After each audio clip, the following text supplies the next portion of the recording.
Assalamualaikum warahmatullahi wabarakatuh. Alhamdulillahirabbil alamin. Alhamdulillahilladzi an'amana bi ni'matil imani wal islam. Asyhadu an la ilaha illallah, asyhadu anna Muhammadan abduhu wa rasuluh. Allahumma sholli ala Muhammad wa ali Muhammad. Amma ba'du. Alhamdulillah, saudaraku, kita berjumpa kembali di Ramadan yang ke-12 tahun ini ya. Pada kesempatan yang ke-11 kemarin ya, kita sudah memaparkan doa iftitah sebagai satu pembukaan dalam mengerjakan sholat. Nah, di sini ya, doa iftitah ini merupakan pembersihan akidah, pemantapan agar akidah kita bersih. Jangan bercampur kemusyrikan, itulah doa iftitah. Sebab apa? Sebab kita akan menghadap Allah ya, akan bermunajat, akan berkomunikasi, akan adanya hal-hal yang bisa kita renungkan, kita pahami dari bacaan-bacaan sholat itu, sehingga ya kita akan menjadi orang yang memiliki banyak renungan spiritual yang kemudian meningkatkan kualitas iman. As-sholatu mi'rajul mu'minin. Ya saudaraku, ya ini doa iftitah ini kalau dalam Cirebon itu ada sebuah lagu tarlingan itu ya, bisa dijadikan sebuah memantapkan dalam seni budaya itu, memantapkan seniman yang berkualitas mentauhidkan ya. Begini lagunya ya. Sumpah suci ana jero ati, tekad isun ngaku Tuhan siji, duh dingin waktu zaman ajali, Allah itu berdiri sendiri. Ya wahdaniyah akidah ya, Allah itu ya berdiri sendiri, wahdaniyah, tidak tergantung kepada yang lain. Nah, makanya kita jangan mensyarikatkan Allah. Inilah awal bagaimana sholat kita ini memantapkan diri ya, dengan kemudian ya melantunkan surat wajib di dalam sholat itu, yaitu Al-Fatihah. Nah, disinilah ketika kita berbeda dalam membaca Al-Fatihah, ada pakai basmalah, disir, ada yang basmalahnya didaharkan ya, mau dikeraskan, mau disirkan ya, mangga, itu ada aturannya masing-masing. Yang penting kita tetap bersama bersatu. Kalau kita jauh dari masjid, bisa jadi kita sholatnya di rumah bersama keluarga dengan anak putu. Kalau kita dekat dengan masjid, upayakan kita datang ke masjid sebagai tempat kita membina bersama masyarakat dalam lingkungan masjid, bertemu dalam masjid, berjamaah dalam masjid, satu kesatuan yang luar biasa. Nah, disinilah ya, perbedaan sedikit jangan dibesar-besarkan ya. Kalau ada yang sama, mari kita besarkan untuk syiar, kan begitu ya. Jangan sampai kemudian kita nggak mau ke masjid, itu sih bukan masjid saya, bukan golongan saya. Nah, itu yang model begitu tolong ya, sudah tidak usah zamannya lagi ya.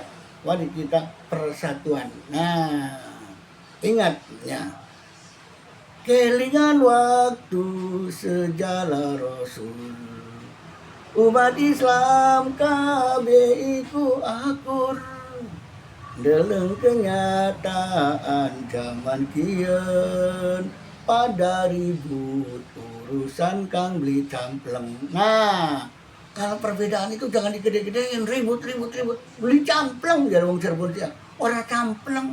Nah, oleh karena itu mari bersatu. Iya, wong mukmin kabeh setuju, ajaran Islam kang paling jitu, sunnah Rasul perlu kita tiru, Quran iku alat pemersatu.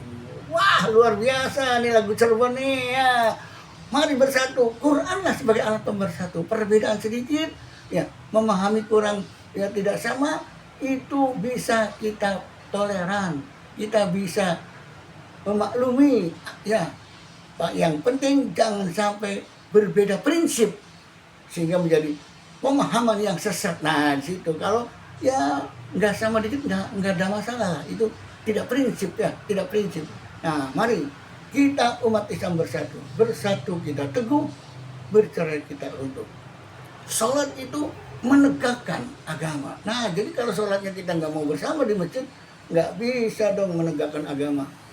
Jadi sholat itu ibarat sebuah pembinaan pribadi.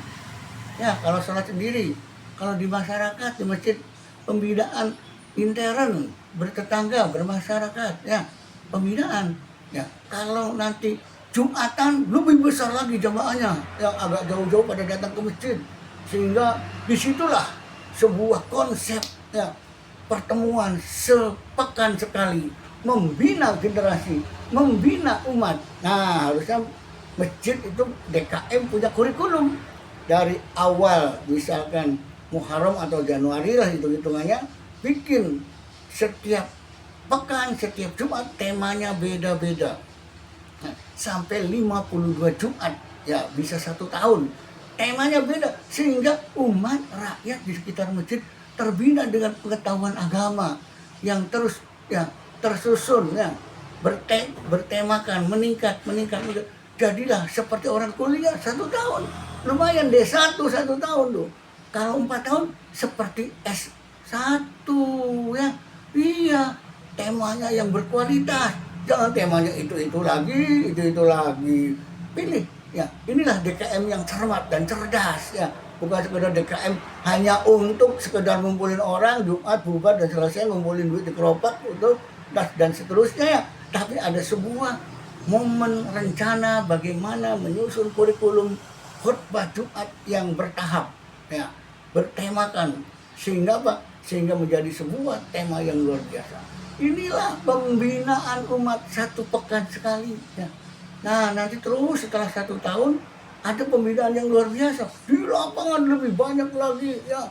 Kemudian disitulah pembinaan 1 tahun untuk seluruh, ya, umat yang lebih besar. Kalau di kampung, di desa, satu desa di satu lapangan yang besar, dan disitulah ulama sang khotib menyampaikan pesan-pesan yang mendalam, yang mendasar untuk berkaitan dengan persatuan dan kesatuan umat Islam satu desa. Nah, makanya di desa itu kalau menurut Imam Syafi'i cukup 1 masjid, ya, 1 desa. Kemudian Idul Fitri atau Idul Adha 1 tempat lapangan saja terbuka, semua warga kumpul. Wah, luar biasa ini, sebuah konsep membangun masyarakat yang spiritual, yang memahami nilai-nilai Islam. Disinilah, ya, luar biasanya Islam. Nah, nanti saudaraku, kita akan membahas berkaitan dengan surat Al-Fatihah sebagai satu surat yang wajib di dalam sholat. Oleh karena itu, ketika kita sholat, pahami betul itu Al-Fatihah. Begitu juga nanti kita melangkah kepada bacaan surat lainnya. Bacaan suratnya juga kalau bisa yang kita pahami, ya. Kenapa? Karena menurut Rasulullah di dalam Al-Quran itu waqra'u ma tayasyara minal Quran. Baca waktu sholat itu ayat-ayat yang Anda paham. Setelah paham, renungkan, pikirkan, terus amalkan setelah sholatnya. Sehingga sholatnya itu tanha anil fahsya iwal munkar. Begitu luar biasa Islam ini, ya. Oke lah saudaraku, nanti pertemuan besok di yang ke-13 Ramadan kita akan bahas sholat dari mulai Al-Fatihah. Demikian kurang lebihnya. Mari kita tasyahud. Asyhadu alla ilaha illallah, astagfirullah, nas'alukal jannata wa na'udzubika minan nar. Allahumma innaka afuwun tuhibbul afwa fa'fu anna ya karim. Ya Allah, Engkau Maha Pengampun. Engkau suka kepada orang yang minta ampun. Oleh karena itu, ya Allah, ampuni kami, ya Allah. Ampuni kami, ampuni ayah bunda kami, anak cucu keluarga besar kami, teman-teman saudara seperjuangan kami, para syuhada, para guru-guru kami, dan pemimpin-pemimpin kami, ya Allah, berikan hidayah. Kami semua, ya umat Islam, berikan hidayah petunjuk, wabil khusus buat pemimpin kami, ya Allah, berikan hidayah agar bisa mampu memimpin dengan hati untuk bisa membangun, menegakkan keadilan dan mensejahterakan buat kami seluruh rakyat Indonesia. Amin, amin ya rabbal alamin. Sekian, terima kasih. Assalamualaikum warahmatullahi wabarakatuh.